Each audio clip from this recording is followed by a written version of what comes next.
Hello guys, and welcome to another quick tutorial from Vintage Radar. Today I'm going to show you how to display the date or the current time on your Casio G-Shock GA-140 with the module 5612.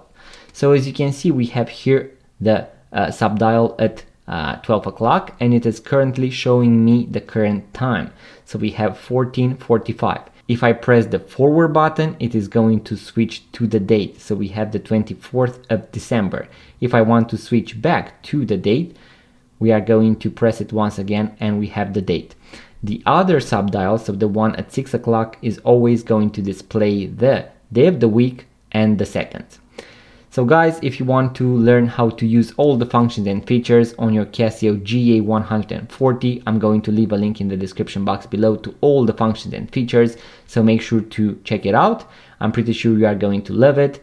Make sure to be subscribed to this YouTube channel, give it a thumbs up, leave a comment, let me know what you'd like to see next, and I'm going to see you guys on the next video.